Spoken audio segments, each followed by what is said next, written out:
अंबाजी भगवान शिव से विलग होकर अपने शरीर को भस्म किया, हिमालय के यहाँ जाकर के पार्वती जी के रूप में प्रकट हुए। हिमालय पुत्री पार्वती बाल्यावस्था से ही निरंतर ध्यानस्थ रहना शिव अनुराग में। जब किशोर अवस्था हुई, किसी से कोई संभाषण नहीं करती थी माता जी, हर समय भगवान शिव के ध्यान में निमग्न रहना, कठोर तप करना शुरू कर दिया। जो बिल्व पत्र सूख कर गिर जाते थे, माता जी उसको अपने मुख में रख करके पा लेती। एक बिल्व पत्र, अपर्णा, शरीर सूखने लगा। माता जी का नाम अपर्णा। भारी तपस्या। भगवान शंकर को एकदम बोध हुआ कि सती का जन्म पार्वती के रूप में हिमालय के यहां हो चुका है और वो हमारे लिए कठिन तपस्या कर रही है। तो सप्त ऋषियों को बुलाया और उनसे कहा कि जाओ इनके प्रेम की परीक्षा लो। सप्त ऋषियों, जाओ, हमारी आज्ञा है, पार्वती की प्रेम की परीक्षा लो। यदि पास हो जाएं तो उनको तपस्या से निवृत्त करो। बोलो महादेव जी प्राप्त हो जाएंगे। जाओ भवन को चली जाओ, तपस्या की आवश्यकता नहीं। ऋषियों ने जाकर के पार्वती जी को देखा, मानो मूर्तिमान तपस्या विराजमान हो, अस्थिमात्र हुए रहे शरीर, सूखे पत्ते बिल्व के। मुनि बोले, हिमांचल नंदिनी, इतना कठोर क्या प्राप्त करना चाहती हो? किसकी आराधना कर रहे हो? तुम्हारा लक्ष्य क्या है? यदि हम सुनने के अधिकारी हों तो आप कृपा करके बता सकती हैं। पार्वती जी ने कहा, मन बड़ा सकुचाता है आपसे ये बताने में। आप लोग कहीं मेरी हंसी ना उड़ा दें जो मेरा लक्ष्य है। मैंने भी बहुत सिखाने की कोशिश की, लेकिन मेरा मन नहीं मान रहा, हठ पकड़ लिया है। क्योंकि मेरे गुरुदेव ने मुझे जो आकर के बचपन में बता दिया, मैं वही हृदय से स्वीकार कर ली। मुनियों, वैसे आप भी हंस दोगे, ऐसा लगता है जैसे हम भारी प्रबल धारा में बालू का बांध बनाना चाहती हैं। कहां भगवान शिव और कहां मैं? मेरे गुरुदेव नारद ने बचपन में आकर के कहा, तुम्हारे पति देवाधिदेव महादेव होंगे। बस मैं तब से अपने पति की प्राप्ति की आराधना कर रही हूं।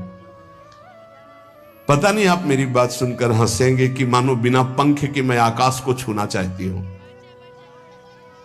ऋषि हंस पड़े और कहा, बात तो सही है, पर्वत से उत्पन्न हुई हो तो इसलिए तुम्हारी बुद्धि भी हमें लगता है जड़ ही है।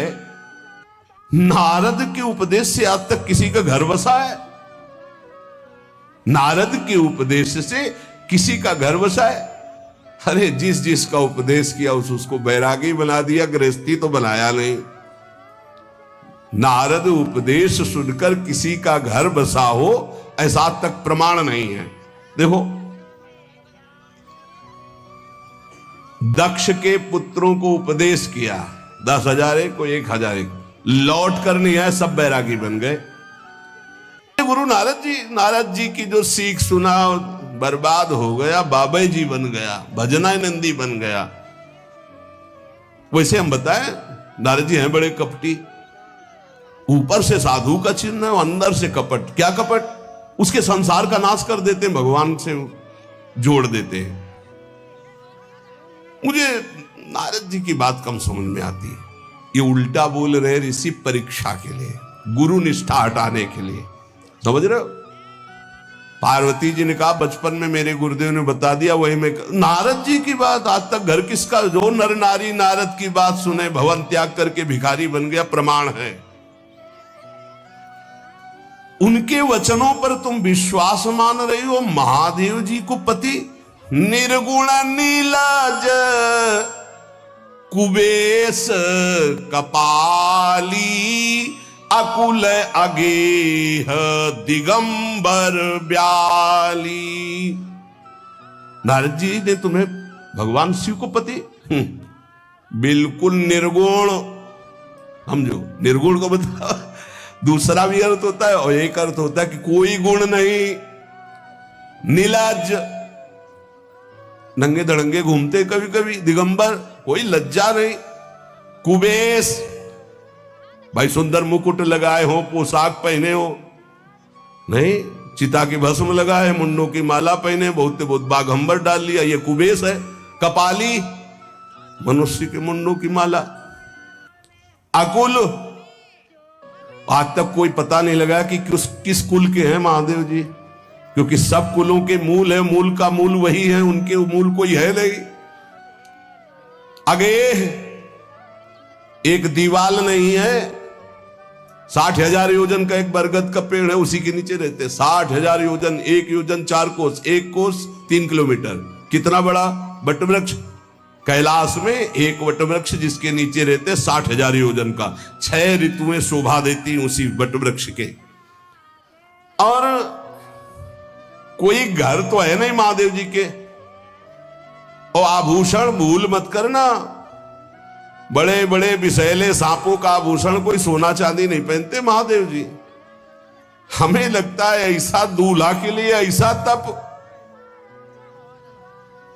नारद जी ने ठग लिया तुम्हें, पागल बना दिया तुम्हें।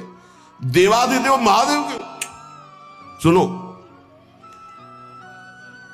इन्हीं ने शिक्षा दी थी सती को। ऐसे बौरे पति मिले, आग में जाके शरीर भस्म करना पड़ा। इसलिए हम तुम्हें बता रहे हैं कि बहुत सुंदर दूल्हा हम देख के आए हैं। हम जान गए थे कि तुम तपस्या कर रही हो। हरि का नाम सुना है? बैकुंठ में रहते हैं, बहुत सुंदर हरि है। यदि उनका आप वर्ण कर ले तो सुखी हो जाएंगे। बैकुंठ राजधानी, अब आभूषण उनके क्या कहना, पार्षद सही। ऐसे शिव जो चिता की राख लगाते हैं, सांपों की माला पहनते हैं, मुंडों की माला, सांप का जनेऊ, बाघंबर, हमें तो पसंद नहीं आए। और हमारी बात मान लो, ऐसे के पास स्त्रियां टिक नहीं सकती जिनके घर नहीं, आभूषण नहीं, धन नहीं, कोई भोग सामग्री नहीं, उदासीन, उनको किसी से मतलब नहीं। बहुत सुंदर त्रिभुवनपति, बड़े सुशील गुणवान, जिनका यश वेद गाते गाते अघाते नहीं है, कोई दोष नहीं, सद्गुणों के समुद्र, लक्ष्मीपति, वैकुंठाधिपति। तुम्हें कुछ नहीं करना, हां बोलो, वो आएंगे, गरुड़ पे बैठाल के ले जाएंगे, तपस्या करने की जरूरत नहीं। पार्वती जी बहुत हंसी, सुनति विहस्य कहा वचन भगवान। अच्छा अच्छा अच्छा, आपने ठीक कहा कि पर्वत से हमारा प्रादुर्भाव हुआ है, इसलिए आपको यह भी पता होगा कि पर्वत बहुत हठीला होता है, जहां डटा है वहीं डटा रह सकता है। सुनो, पर्वत से सोना भी उत्पन्न होता है, जो आग में जलाने पर भी अपना तेज बढ़ाता है, घटाता नहीं।